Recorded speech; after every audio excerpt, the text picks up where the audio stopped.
Hello students, in fundamental of mechanical engineering, today we are going to discuss about the power transmission.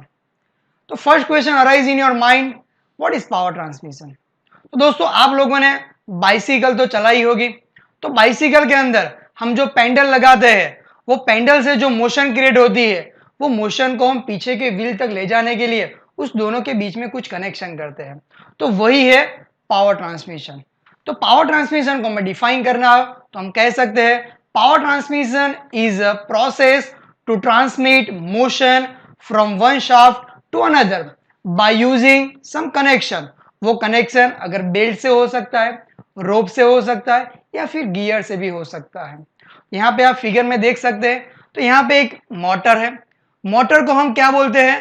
Driving shaft बोलते हैं। जहां से motion create होती है, जो सोर्स होता है उसको हम ड्राइविंग बोलते हैं, और जहां पे पावर ले जाना है, जहां पे मोशन ले जानी है उसको हम ड्रिवन शाफ्ट या ड्रिवन व्हील बोलते हैं।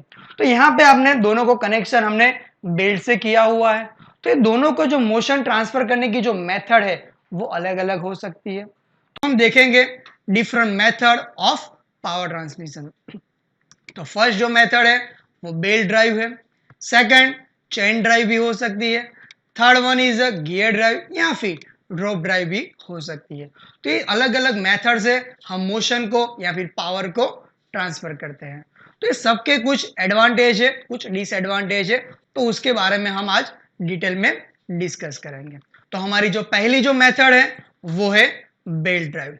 तो बेल्ट ड्राइव में क्या होता है, जो दोनों जो पुली होती है उस दोनों पुली को हम बेल्ट से कनेक्ट करते हैं।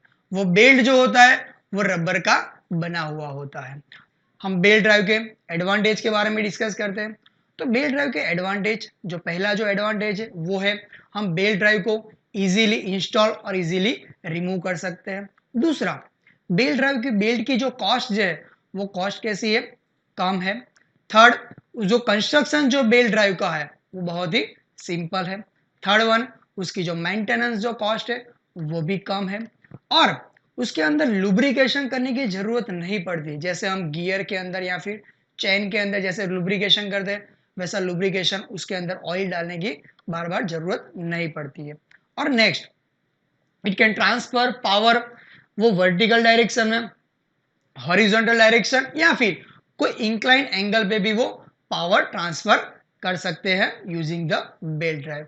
अब उसके बारे में लास्ट जो है, उसके अंदर जो पावर कंजप्शन होता है वो भी कैसा होता है? कम होता है। अब उसके डिसएडवांटेज के बारे में भी डिस्कस कर दे हम। तो पहला जो है डिसएडवांटेज उसका है वो है, उस जो बेल्ट जो होता है वो पुली के ऊपर क्या होता है? स्लिप होता है या फिर क्रीप होता है। वो स्लिप और क्रीप क्या है उसके बारे में हम अगले लेक्चर में भी डिस्कस करेंगे डिटेल में। और दूसरी चीज, not use for very short distance. अगर ये जो दोनों जो पुलीज है, दोनों पुली के बीच में अगर डिस्टेंस कम होगा तो उसके लिए हम पावर बेल्ट ड्राइव जो है वो हम प्रीफर नहीं करते। उसकी जो लाइफ जो होती है बेल्ट की वो बहुत ही कम होती है, जिसकी वजह से जब उसके अंदर ब्रेक हो जाए तो बार बार उसको हमें रिप्लेस करना पड़ता है। अब नेक्स्ट हमारा जो टॉपिक है वो है चेन ड्राइव। चेन ड्राइव आपने कहीं ना कहीं, मैंने साइकिल का एग्जांपल दिया, जो बाइक होती है उसके अंदर भी हम चेन से मोशन होती है उसको ट्रांसफर करते हैं। तो उसके भी कुछ एडवांटेज हम देख लेते हैं। It provide a positive transmission and no chance to slip the chain. जब जैसे बेल्ट में बात की थी हमने, बेल्ट के ऊपर क्या होता है?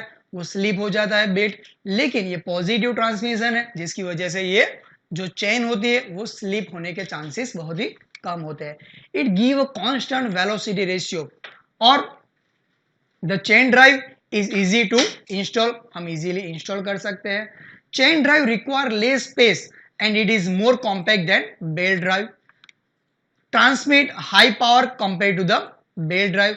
बेल्ट ड्राइव से कंपेयर में हम ज्यादा पावर इसके अंदर ट्रांसफर कर सकते हैं।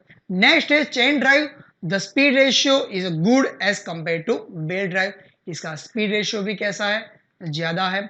और last one is it can be operated at high temperature. जैसे हमने बात की थी, जो बेल्ट होता है बेल्ट के अंदर उसका टेम्परेचर बढ़ जाता है पुली का, तो वो क्या होता है? ब्रेक हो जाता है। लेकिन ये जो चेन है जो हाई टेम्परेचर में भी पावर या मोशन को ट्रांसफर कर सकते हैं।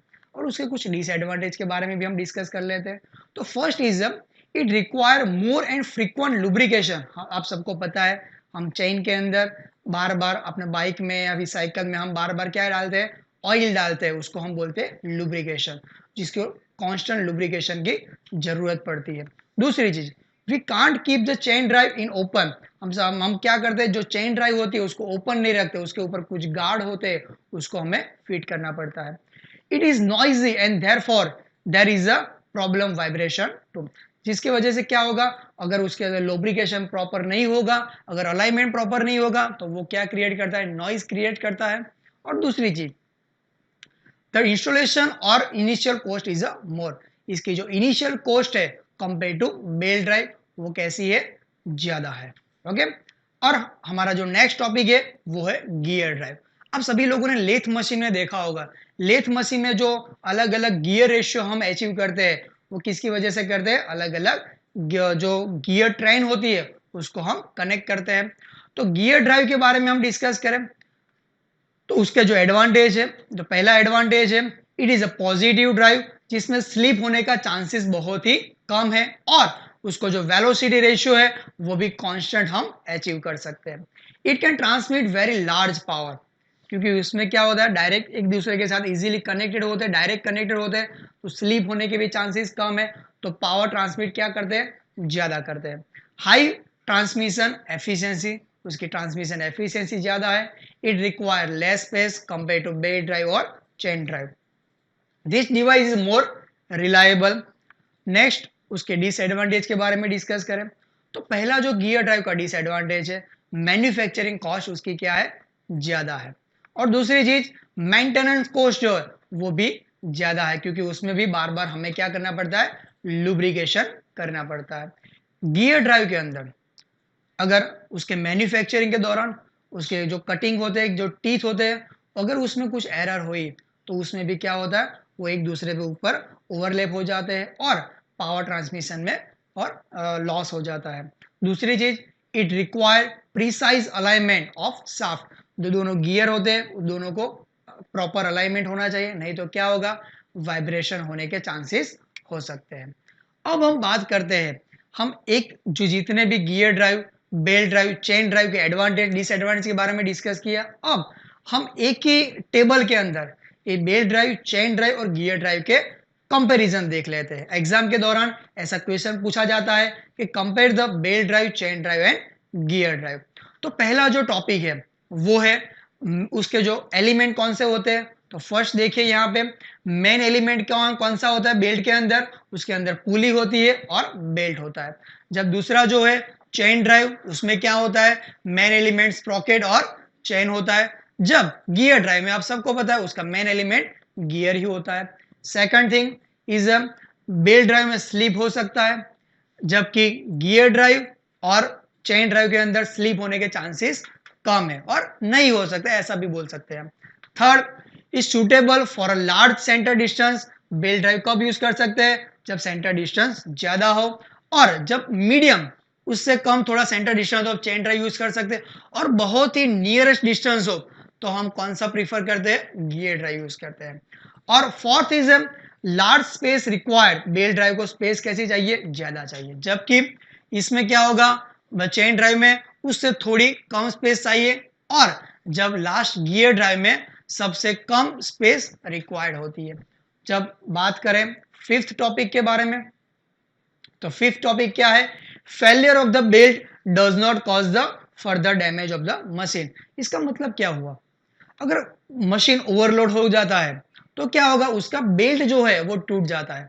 अगर बेल्ट टूट जाएगा तो मशीन को नुकसान होने से बचाता है और हम बेल्ट को इजीली रिप्लेस कर सकते हैं। अगर बेल्ट टूट गया तो मशीन को डैमेज नहीं करेगा, जबकि अगर यहाँ पे failure of the chain may not serious for the damage of the machine, chain टूट जाती है तो भी वो मशीन को उतना नुकसान नहीं कर सकता। लेकिन अगर गियर ड्राइव में कोई एक गियर जो है वो फेल हो जाता है तो क्या होता है, मशीन को ज्यादा नुकसान होता है। नेक्स्ट हमारा जो टॉपिक है वो क्या है, बेल्ट ड्राइव की जो लाइफ है वो कम होती है, और उससे थोड़ी ज्यादा लाइफ कौन सी किसकी होती है, मीडियम मॉडरेट लाइफ किसकी होती है, चेन ड्राइव की होती है। और सबसे लॉन्ग लाइफ बोले तो वो कौन सा है, गियर ड्राइव है। और नेक्स्ट हमारा टॉपिक वो है, बेल्ट ड्राइव में लुब्रिकेशन की रिक्वायरमेंट नहीं होती है, जब चेन ड्राइव और गियर ड्राइव में उसको लुब्रिकेशन का मीनिंग क्या है, उसके अंदर हम जो ऑयल डालते हैं फ्रिक्शन कम करने के लिए, उसको हम लुब्रिकेशन बोलते हैं। तो वो लुब्रिकेशन करने की चेन ड्राइव में और गियर ड्राइव में जरूरत रहती है। और लास्ट हमारा जो टॉपिक है वो है use for a low velocity ratio, जिसमें वेलोसिटी रेशियो कम होगा उसके लिए हम बेल्ट ड्राइव यूज करेंगे। अगर मीडियम और मॉडरेट वेलोसिटी रेशियो है तो हम चेन ड्राइव यूज करेंगे। अगर वेलोसिटी रेशियो ज्यादा चाहिए तो हम यूज करेंगे गियर ड्राइव दोस्तों। तो ये थी comparison between the belt drive, chain drive और गियर ड्राइव। ओके, तो अगले लेक्चर में मिलते हैं एक अलग इंटरेस्टिंग टॉपिक के साथ। Thank you very much.